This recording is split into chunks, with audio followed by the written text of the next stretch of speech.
capítulo 2.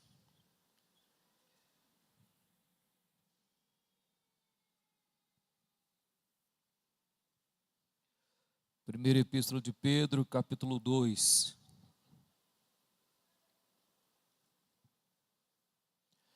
Quem encontrou, diga amém. Despojando-vos, portanto, de toda maldade e dolo, de hipocrisia e inveja, e de toda sorte de malicência,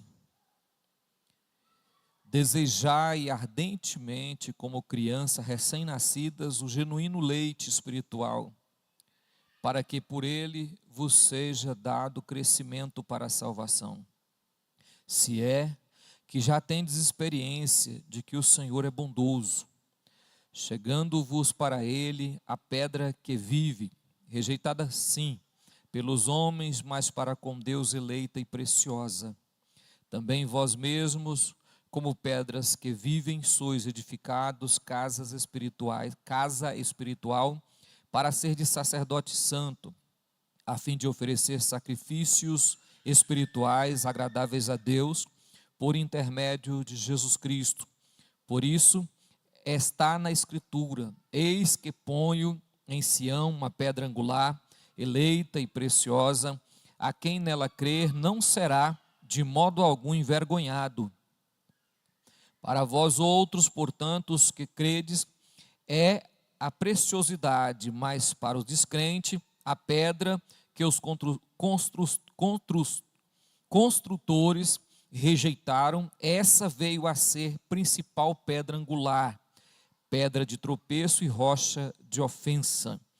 São estes os que tropeçam na palavra, sendo desobedientes para os que também foram postos. Vós, porém, sois raça eleita, sacerdócio real, nação santa, povo de propriedade exclusiva de Deus, a fim de proclamardes as virtudes daquele que vos chamou das trevas para a sua maravilhosa luz. Vós sim, que antes não erais povo, mas agora sois povo de Deus, que não tinhas alcançado misericórdia, mas agora alcançastes misericórdia. Amém, irmão? Podeis assentar, irmão. Em nome de Jesus. Mantenha a sua Bíblia aberta no texto a qual nós acabamos de ler. Irmãos, Pedro escreve uma carta, e essas duas cartas, primeira de Pedro e segunda de Pedro, elas são epístolas gerais. Epístolas gerais quer dizer não é só para uma igreja. Seria lida em uma igreja e levada para outra igreja, seria lida e assim sucessivamente. Por isso não é uma epístola direcionada a uma igreja. Quando você lê o primeiro versículo do primeiro capítulo, ele diz assim: Pedro, apóstolo de Jesus Cristo, os eleitos que são forasteiros da dispensação do ponto da Galácia, Capadócia, Ásia e Bitínia. Está vendo que não é só uma igreja, são várias. A igreja estava prestes a passar por uma grande tribulação e Pedro antecipa e escreve essa carta para conforto e para levar os irmãos a se preparar para vencer e também para vencer o que já estava acontecendo, a perseguição que já estava acontecendo com o povo na época. Esse texto em particular, irmão, ele nos fala sobre a edificação da igreja e como ela é edificada, a forma que Deus edifica a casa do Senhor e por que edificar crentes. Por que estou falando assim o texto? É porque eu percebo que nós precisamos começar a estudar a Bíblia de uma forma mais sistemática. Passei muito tempo dando estudos aqui, falando de temas circular em toda a palavra de Deus, mas a partir de agora eu quero falar um pouco com vocês de textos pegar um texto ou um livro da Bíblia e começar a estudar ele, para que de forma possamos realmente começar a guardar a palavra de Deus. Porque vejo que muitos têm escrito sobre a Bíblia, muitos livros têm escrito, mas livros verídicos e interpretações verdadeiras são poucos, irmãos. São poucas pessoas que estão preocupadas em te falar a verdade. São poucos pastores que também estão preocupados em falar a verdade. E por isso, o que vale para eles são quantidades e manter o povo aqui. Para mim também quantidade é importante, porém é mais importante falar a palavra com a verdade, estender essa palavra para o conhecimento, para que haja edificação da casa do Senhor. Amém, irmãos? Pedro, você já sabe que a Bíblia não foi escrita da forma que você tem na sua mão, com capítulos e versículos. Ela foi escrita uma carta. Se você pegar o primeiro versículo do primeiro capítulo até o último versículo do capítulo, você vai entender que é uma carta, não foi escrito textos separados dessa forma. Dessa forma foi separada para nós, para facilitar o entendimento e facilitar a forma de encontrar o texto. Mas era uma carta, era um composto, não é isso? Então, quando você vai ler esse texto, você tem que entender o capítulo 1. Eu vou deixar parte do capítulo 1 para depois, em outro tempo, explicar para vocês. Amém, irmão? Vou pegar o último texto do capítulo 1, que está no versículo 22, a seguir, que ele diz: tendo purificado a vossa alma pela vossa obediência à verdade, tendo em vista o amor fraternal não fingido, amai-vos de coração uns aos outros ardentemente. Ele está falando de santidade. Então, tendo em vista purificada a vossa alma pela obediência à verdade. Aí o texto 2, capítulo 2, versículo 1, ele diz: despojando-vos, põe lá, meu filho, despojando ou deixando. A palavra despojar, aí no texto, ela vem significar tirar a roupa, despir-se, despir do mau homem, do velho homem, despir-se da má conduta, para poder renovar, que é uma questão, irmãos, que está ficando cada dia mais difícil. As pessoas não querem deixar o velho homem. Tem muita gente que quer ser crente, muita gente que quer vir para a igreja, muita gente que gosta de adoração, muita gente que gosta de falar que é crente, que é batizado, mas falta uma questãozinha pequena, que é deixar o velho homem, deixar aquelas práticas antigas, abandonar essas práticas que tão difícil nos acompanham. Pedro está dizendo: olha, tira essa roupa velha, joga ela fora e vista-se de uma roupa nova. Por quê, irmãos? Porque não há purificação e não há amor fraternal sem mudança. Sem mudança, sem transformação de vida, a pessoa tentar servir a Deus sem ser transformado, despir, tirar essa natureza, tirar essa personalidade ruim, isso não é cristianismo. Isso não é cristianismo, não serve como cristianismo.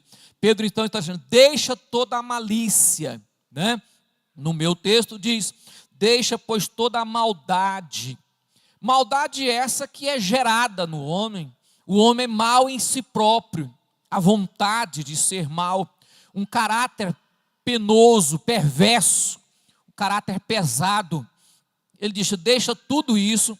E o texto ele diz: e todo dolo. A palavra dolo ou engano, todo dolo, é aquele tipo de pessoa que usa de bondade para enganar o outro. Ele consegue, irmão, ele consegue usar de uma artimanha de bondade, de uma aparência de bondade, para enganar a pessoa ou tirar proveito do outro. Isso acontece muito em compra e venda. Isso acontece muito conosco, com as pessoas.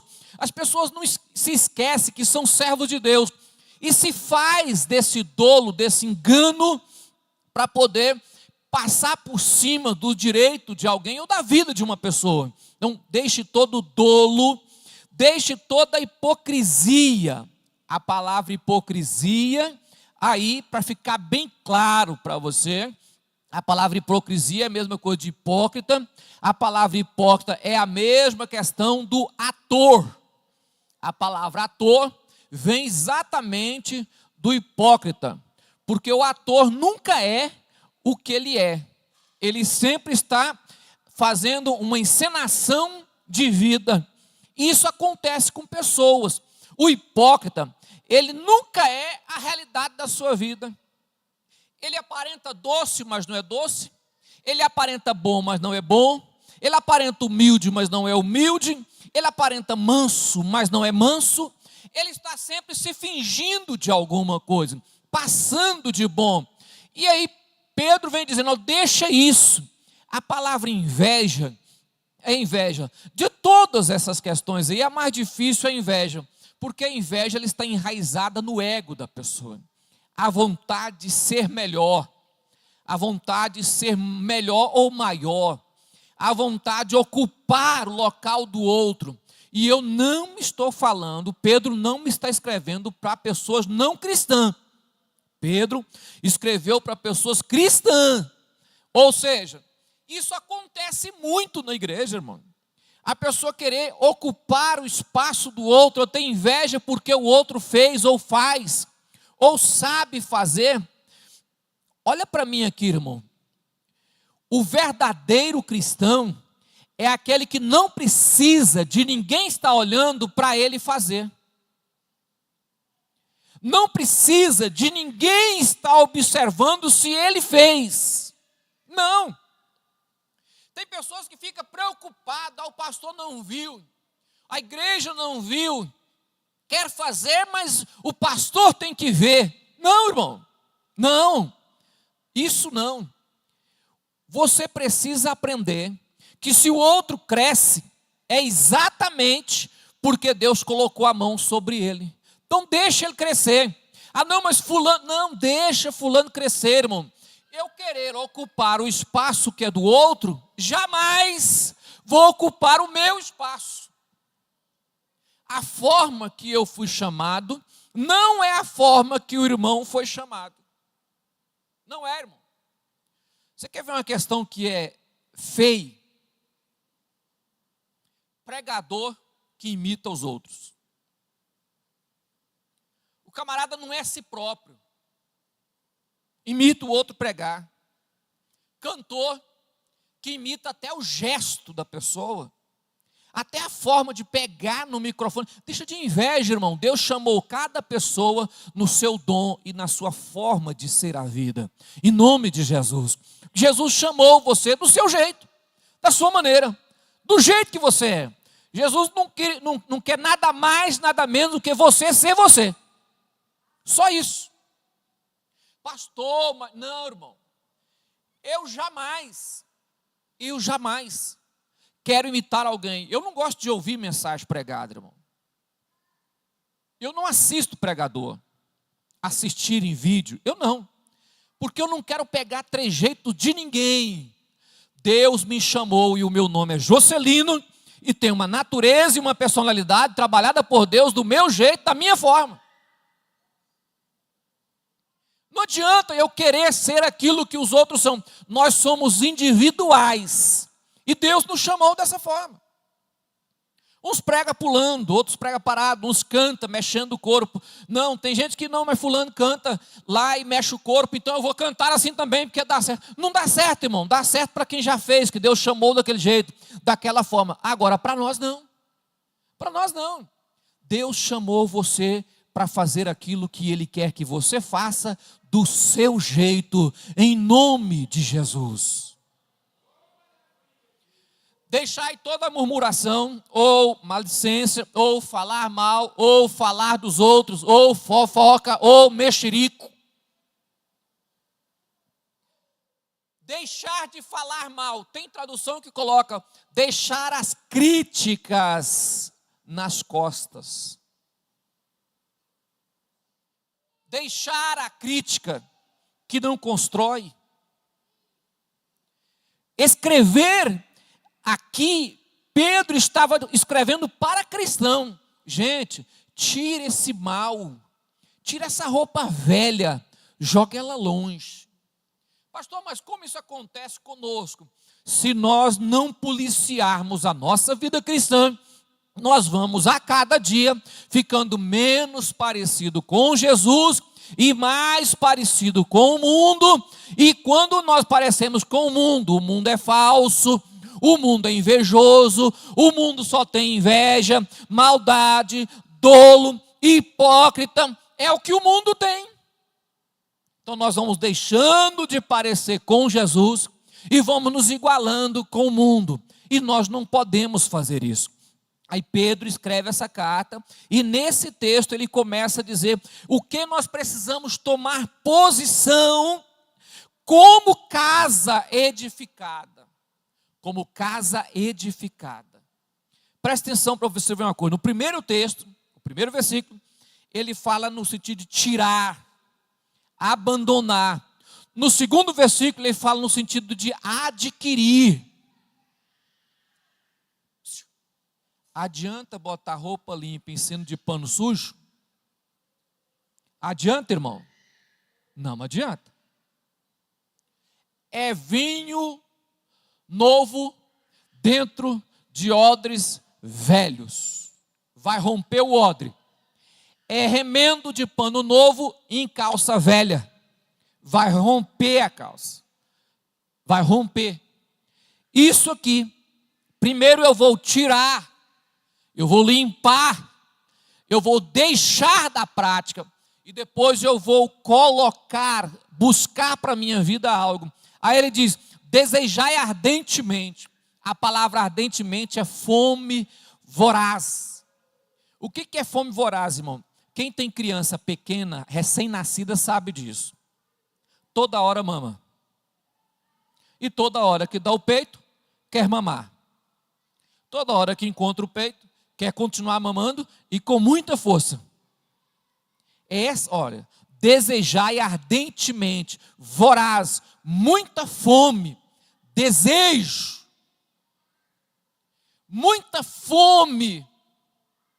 Deseja isso como você fosse um recém-nascido e precisa alimentar para crescer. Precisa alimentar para desenvolver. Esse desejo de conhecer, de crescer, conhecer a palavra, aproximar. Olha para mim aqui, irmão. Bíblia não foi feita para ser lida só quando eu vou pregar, não, pregador. Obreiro, Bíblia não foi feita para ler só quando você vai pregar, não.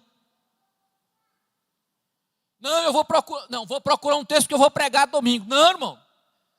Ninguém procura um texto para pregar domingo. Ninguém.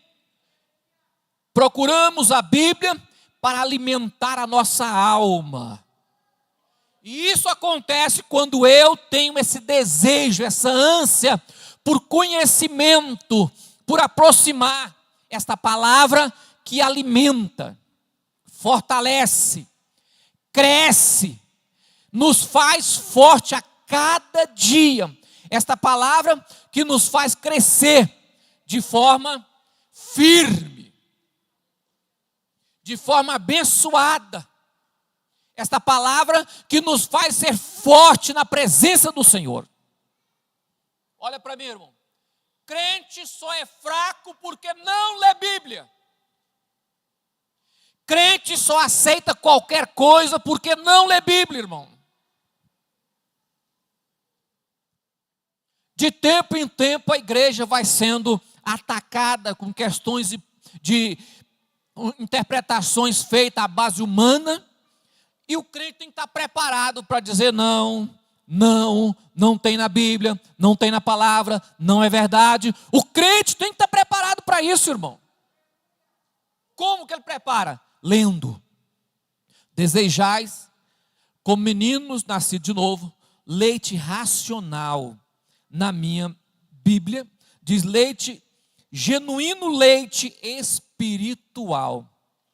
Genuíno leite espiritual.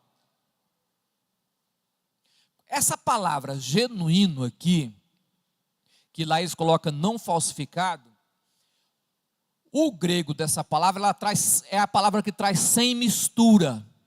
Era um produto alimentício, era um leite sem mistura, sem acréscimo, sem nada, limpo. Leite limpo, puro. É o leite do natural. Eu não posso querer crescer tomando um alimento espiritual que já vem misturado. É o que acontece com pessoas que, em vez de estudar a Bíblia, vai estudar a vida dos outros, vai estudar o que os outros estudaram, vai prestar atenção no que os outros pregaram, e, em vez de ler a palavra e entender, buscar crescer na palavra, faz uma mistura do texto. Eu estava ouvindo uma pessoa essa semana, foi o que me despertou para o texto. E a semana não, semana passada, que essa semana é terça, semana passada, olha o pregador, tem até um livro escrito, eu vou comprar ele. Nós somos crentes, fomos libertos. E a Bíblia diz que todas as coisas nos são lícitas. O texto para aí. É aí que o texto para, irmão? Mas é isso que a pessoa explica. Agora somos livres, porque tudo é lícito. Eu tenho direito de pecar. Não é que a ovelha vai voltar e lamear, mas é lícito. É essa explicação que tem no texto? Mas é isso que a pessoa escreveu no livro. É isso que muitos crentes das nossas igrejas, da Assembleia de Deus, estão comendo. Leite misturado. O texto não para aí. Então, quando a Bíblia diz leite não falsificado, no meu texto diz leite genuíno espiritual, para que por ele vos seja dado crescimento. Seja dado o quê? Crescimento. Leite, leitura, leite puro, comida, palavra sem mistura, sem falsificação, por ela vá descrescendo. Não é cresce não, irmão. Por ela cresce. Não. Vá descrescendo. É paulatino. Faz o quê? Crescendo. A criança não nasce hoje e amanhã está adulto, não, irmão. Ele vai crescendo. Só que acontece hoje que tem pessoas que vêm para o nosso meio e quando chega no nosso meio assembleano, acha que agora já sabe mais porque nós somos quadrados, porque nós somos radicais, fundamentalistas, e eles entendem, está mais atualizado do que nós, e agora eles acham que pode, olha para mim, vai aprender a crescer, meu amigo. Ninguém cresce e vai de uma vez, não. É aos pouquinhos. Todo dia você alimenta bem, e alimentando bem, você vai se fortificando. E na fortificação da sua alma, você vai crescendo espiritualmente, em nome de Jesus. Isso se o leite não for falsificado. Porque se for falsificado, você pode até crescer, só que cresce sem fortaleza, sem firmeza, sem base. O texto vai continuar dizendo a mesma coisa. Atenção. Versículo 3. Se é que já tem de experiência que o Senhor é bondoso, se é que já provaste, olha, sabendo vocês já têm conhecimento de quem é Cristo, crescei nele porque você já conhece ele. Você está observando que ele está escrevendo para um povo que é crente e que tem conhecimento da verdade, e que ele diz, olha, eu não estou escrevendo para uma pessoa que não conhece, então crescei naquele que você já conhece. Eu estou falando com pessoas que conhecem Cristo, que já têm experiência vivida com ele. Versículo 4. Chegando-vos para ele a pedra viva, reprovada na verdade pelos homens, mas para com Deus eleita e preciosa. Olhe para mim, irmão. Esse texto tem ele no Velho Testamento. é dessa pedra rejeitada, pedra de esquina, pedra angular. Olhe para mim. Chegando-vos para ele a pedra viva. A palavra pedra é rocha. Aí nesse versículo, pedras é rocha. Rocha. Chegando-vos para ele a rocha que pelos homens foi reprovada. Eu estava falando esse texto aí, ele faz uma referência a Israel que não quis Cristo, mas com Deus eleita e preciosa. Você só pode ser edificado se você for plantado em uma rocha. Em uma rocha. E essa rocha é Cristo. Tentar ser edificado em outro lugar é perca. É lutar para a queda. É querer cair. Amém, irmão? Presta atenção, irmão. Nós estamos sendo edificados sobre uma rocha. Você vai entender que ele está falando isso no versículo 5. Vamos lá, irmão. Vós também, como pedras vivas. Agora, ele não está falando de rocha, está falando de pedra separada. O normal é pequeno pedaço de pedra de rocha. Pequeno pedaço de rocha. O normal é pedras. Vocês também, como pedras vivas, sois edificada casa espiritual, sacerdotes santos, para oferecer sacrifícios espirituais agradáveis a Deus. Presta atenção no texto, que o texto está dizendo, olha, vocês também juntos formam uma casa, estão edificando a igreja. Amém, irmão? Amém, irmão? Você não está fazendo uma igreja sozinho.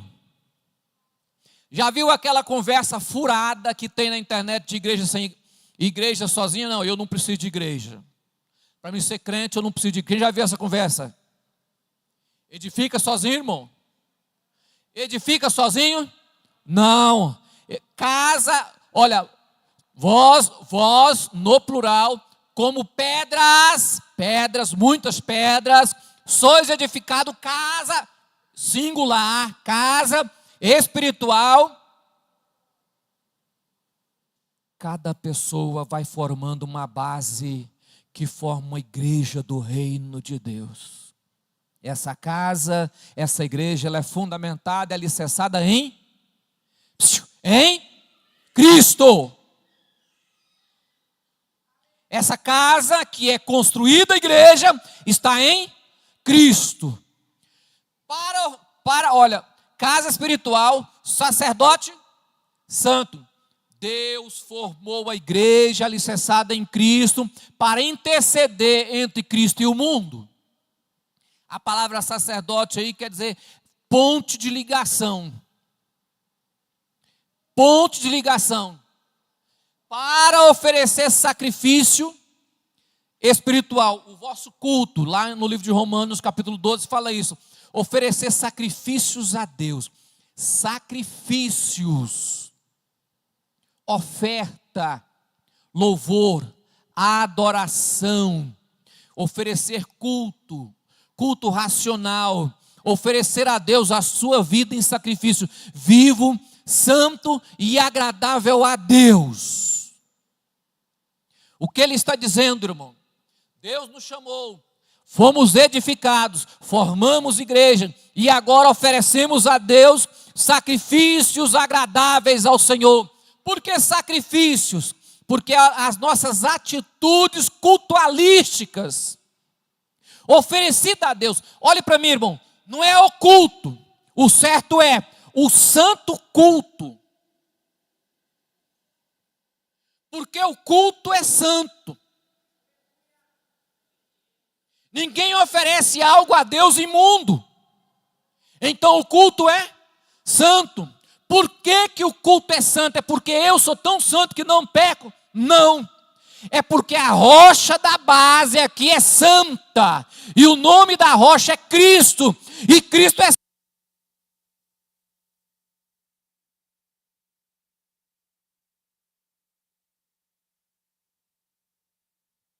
Sempre o culto é santo.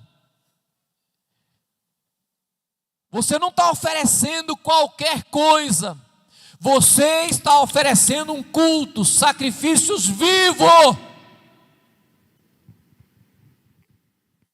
E isso é agradável a... Entenda, por que eu falei que o culto é santo e que a base é Cristo? Agradável a Deus por... Não é porque eu sou santo, por Jesus. O culto é santo porque o dono do culto está aqui. Louvado, o louvor é dele, o culto é para ele, a adoração é para ele, tudo é feito por ele, para ele, sempre nele, nada em nós, tudo nele, nada em nós, porque ele é Deus. Ele é Deus. Ele é Senhor. Ele é Senhor. Então o culto é santo. É por isso que eu sei que a igreja existe aqueles que têm que trabalhar no culto. Para que o culto funcione, irmão, tem um grupo de pessoas que fica por trás, porque senão o culto não funciona. Igual os meninos pegou o microfone aqui agora. Tem alguém que está trabalhando para que você cultua, não é isso? Mas se o culto é santo e você não está trabalhando, fica quieto, só levanta a sua mão e adore ao Senhor em nome de Jesus. Porque o Deus, o Rei dos Reis, o Senhor dos Senhores, é a Ele que nós estamos oferecendo o nosso culto. Versículo 6, irmão.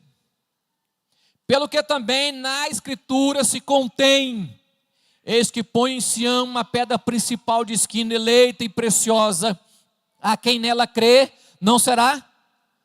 Aquele que espera em Cristo não será envergonhado, não será, jamais será decepcionado, porque essa rocha da nossa salvação é fiel e verdadeira. Versículo 7. Assim para vós, para nós, essa rocha para nós, os que credes é preciosa. Para quem? Para quem? Crê. Para quem? Crê. E quem não crê? Problema. É preciosa. Ela é preciosa para quem? Crê. Mas para os rebeldes, pedra que os edificadores reprovaram. Essa foi a principal da esquina. Para aqueles que não crê, eles reprovaram, não creu, não esperou nesta rocha. Versículo 8. Uma pedra de tropeço para desobediente, para rebelde, para aquele que não crê em Cristo, a pedra verdadeiramente é escândalo para ele. Olha para mim, irmãos. Tem muita gente pregando o seguinte. Teve alguém que já até falou para mim uma vez. Eu deixei de ser religioso, deixei regras. Todas as regras eu acabei. Agora eu sou crente livre. Acabou com as regras. Ela é feita de regras, normas, mandamentos. Vou ter que rasgar a Bíblia. Casa sem regra, a casa cai. Vida espiritual sem regra, a vida acaba. Regra, lei. Acha ruim falar de leis? Acha. Mas existe. Deus instituiu leis, normas e regras que rege rege o nosso relacionamento com Deus, rege o nosso relacionamento com as pessoas, rege o nosso relacionamento conosco mesmo. Por que ele instituiu regras? Isso eu não deixo, isso não é penoso, não é difícil. Irmãos, olhe para mim. Quem ama não sente peso. Pergunte para uma mãe de família se os filhos lhe é pesado. É 10 filhos e não é pesado. Quem olha de fora fala é muito difícil. Mas a mãe diz não, O trabalho glorioso é trabalhar para os meus filhos, é cuidar deles. Tenta tirar os 10 filhos dela para você ver se ela aceita. Quem ama não é pesado. Regra só se torna peso quando não há amor. Quando o amor deixa de ser regra e passa a ser simplesmente mais um meio de convivência. Olhe para mim, irmão. Esse texto ele começa na questão seguinte: amai-vos de coração uns aos outros ardentemente. Não existe amor e não tem como amar aonde há o velho homem e aonde as pessoas acham que não precisa de regras. Para muitos, Cristo é um tropeço, mas para quem crê e conhece, Cristo é uma rocha de edificação. É um prazer. Culto não é penoso, oração não é penosa, jejumar não é difícil. Por quê? Porque é para Cristo, é servindo a Ele, é tudo que faço é para oferecer a Ele. Se torna isso para nós um prazer, uma alegria, servir a um Deus que é Cristo. Versículo 9. Mas vós sois o que, irmão?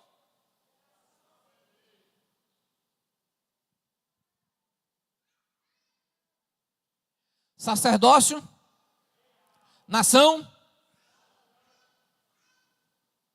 a geração, vós sois geração escolhida, foi eleito, sacerdócio real. Olha para mim, o que é essa palavra? É o seguinte: Jesus chegou, na morte de Jesus na cruz, ele tirou a cortina que separava o santo do santo do santo e diz: todo mundo pode oferecer agora o seu sacrifício. Ou seja, a porta abriu, todo mundo vai para a presença de Deus. Cada um tem direito de dobrar o seu joelho e falar diretamente com o Pai. Antigamente, só o sumo sacerdote entrava no santo do santo. Agora, todos são sacerdotes.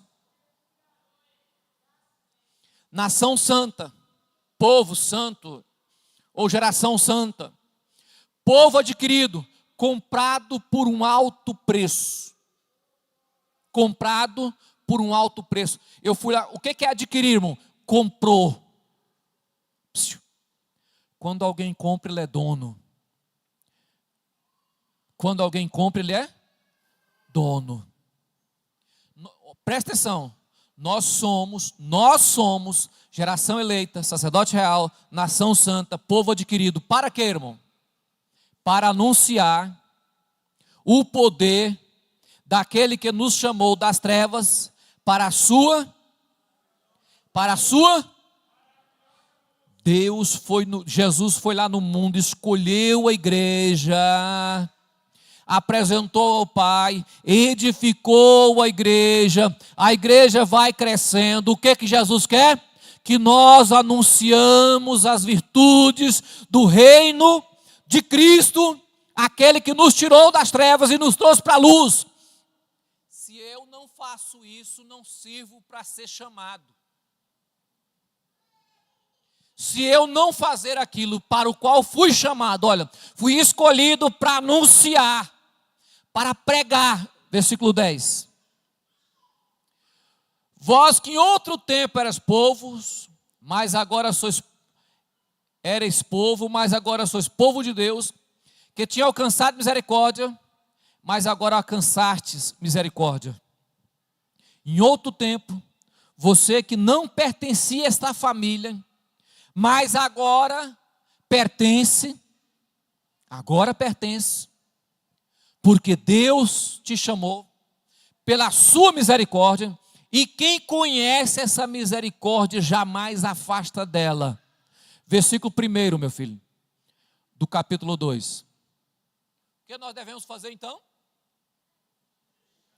que devemos fazer?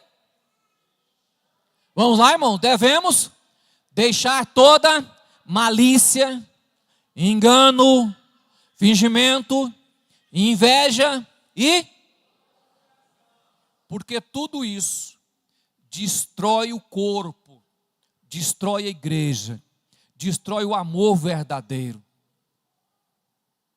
Tudo isso mina a edificação da igreja. Se eu não abandono, se eu não vou tirar essa roupa velha e jogar fora, tudo isso vai me afastar do corpo, ou vai afastar o corpo de mim. Eu preciso deixar essa vida velha, para que eu possa ser edificado e ir edificando. Olha, ser edificado e edificando. Presta atenção aqui, irmão. O texto, ele dá um sentido de hoje, edificado, e diz ir edificando, porque é algo contínuo, não é algo seguinte, eu fui edificado, acabou, não. Eu edifico e vou edificar. Eu edifico e vou edificando o reino, anunciando as virtudes daquele que nos chamou das trevas para a maravilhosa luz. Eu vou trazendo outras pedras, e vou trazendo outras pedras, e esse corpo vai crescendo, porque eu vou sendo edificado, e vou edificando em nome de Jesus. Amém, irmão? Vamos colocar de pé. Eu sei que para muitos aqui, muitos na nossa igreja, quando você fala que vai estudar a palavra, tem muitas pessoas que falam, não vou no culto não, eu gosto daquele culto assim mais. Eu na realidade eu gostava de culto quando eu tinha espaço para escrever em quadro, irmão. Aí a igreja cresceu, o quadro sumiu, porque não dá mais para colocar um quadro grande aqui, né? Aí depois eu comecei a ensinar vocês com slide. Eu percebi que a igreja não prestava tanta atenção naquilo que estava sendo falado. Mas eu gosto da palavra sistematicamente sendo estudada, porque ela traz fortificação para a alma, em nome de Jesus. Ainda mais tanta... Vou falar uma palavra bonita, né? Na multidão de interpretação teológica que está surgindo no Brasil, e que tem crentes das nossas igrejas e igreja, que sai atrás dessas questões, que vai atrás disto. E isso mostra falta de conhecimento. Pegue na mão do irmão do teu lado. Vamos orar. Em nome de Jesus. Senhor Deus, eu quero pedir ao Senhor neste momento que a sua graça e a sua misericórdia esteja sobre a nossa vida. Que o seu poder nos cubra e nos dê graça. Que o Senhor nos faça prosperar. Pai, nós estamos oferecendo a nossa alma, o nosso ser. Pai, oferecendo o nosso culto. Porque somente assim, Senhor, possamos crescer diante de Ti. E a cada dia ser estabilizado, transformado pela sua palavra. A sua palavra nos transforma, nos molda, nos limpa, nos purifica, nos faz, ó Pai, ser forte. Deus, guarde no nosso coração a cada dia a verdade, o leite puro, genuíno e limpo, em nome de Jesus.